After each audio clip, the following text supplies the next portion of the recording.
Candace, I don't know about your evening, but mine was a little tough. I'm studying for this awful science final. I know. I can't wait for it to be over.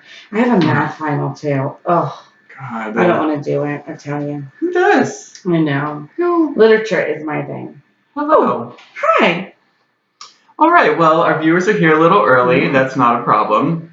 I wish someone had told us. Anyways, thank you. Yeah. College interns, I tell you, every time. I know, my goodness. Thank you for tuning in to another live viewing of A Sip of Coffee and a Taste of Gossip with your hosts, Candace. and Dennis. Now, we receive letters here regularly, and we at All Booked got one last week that we thought would be the perfect teachable opportunity. Didn't you agree, Candace? I do agree. Dennis, we both looked at each other and knew this was too good not to share with all of you.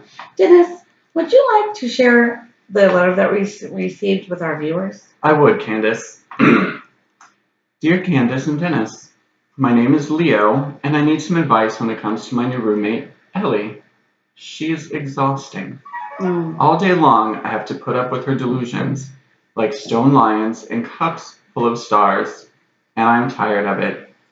On top of her crazy spell, she goes on and on and on about her mother, as if I care. Also, she thinks she is all that, and that the house is in love with her. Wow. Can you even imagine having to live with such a wackadoo? No. Leo continues, please, I don't know what to do. I just know you'll have the perfect solution. Thank you again, Leo. Wow. That is surely a cry for help. And Leo, we hear you loud and clear. Dennis and I were immediately reminded of one of our top 10 reading list favorites that you can find here on our website, The Haunting of Hill House by Shirley Jackson. That's right. We were immediately brought back to the story of Theo and Eleanor. Now, according to Dr. Priscilla Glanville, who's a literature professor at the State College of Florida, during her Female Gothic Horror lecture, stated that Shirley Jackson's novel, The Haunting of Hill House, is one of the most important works of female Gothic horror. That's right, Dennis. Dr. Glanville continues to state that Shirley Jackson creates the female Gothic as ambiguous. It's really a character study. It asks the reader, is this horror real or is it in the imagination? Why female Gothic, you might ask? Well, Dr. Glanville explains it's because of the feminist undertones. That is right. Now, this work came out during the golden age of advertising.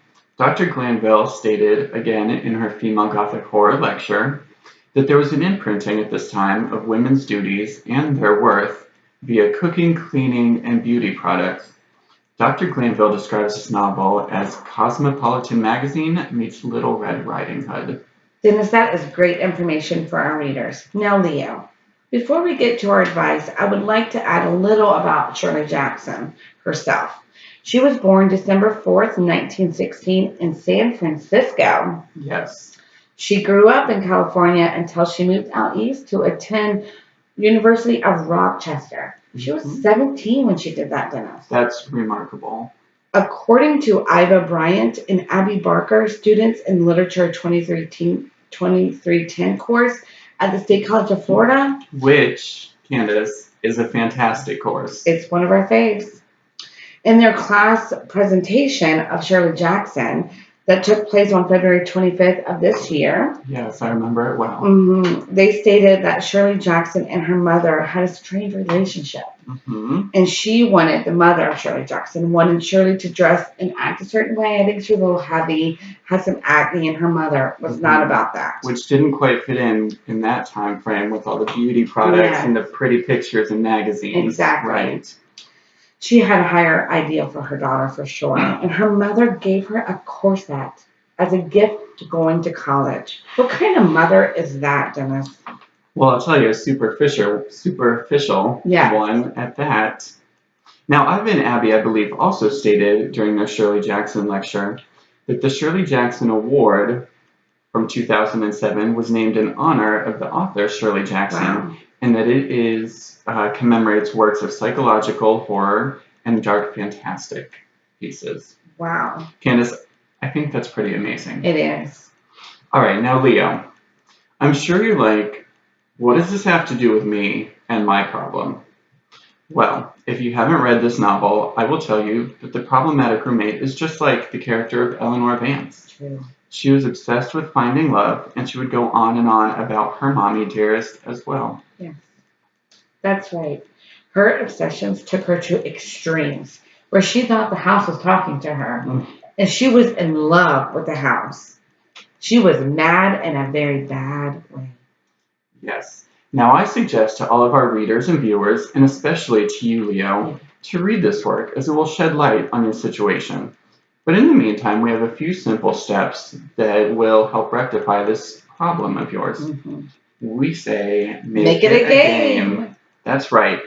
First, we want you to follow cues from Theo by drawing her close to you and then taking any opportunity to push her away. This will keep her on her toes. Next, to really freak her out and to deepen her psychotic state, we say splash some blood on it. Yep, splash some blood on the wall, her clothes, and your clothes. She will think something is after her and act as if you have no idea how that happened and you are just as scared. And be believable. Yes, believability is key Mhm. because then she will also doubt herself. Yes. Now, finally, the problem is just going to handle itself from there. She'll go completely insane and she'll drive away. I mean, hopefully not like Eleanor into a tree, Yeah. but we can't promise that. No, we cannot promise. Mm-mm. But Leo, please update Dennis and I and all of our viewers on your success. We hope it all works out. We cannot promise our suggestions will help. Again, no promises. As we took it from Shirley Jackson's novel, The Haunting of Hill House. Now, this has been a great episode, and we'd like it if you stay tuned for another sip of coffee and taste of concept with Candace, and Dennis. like always, save a sip for us.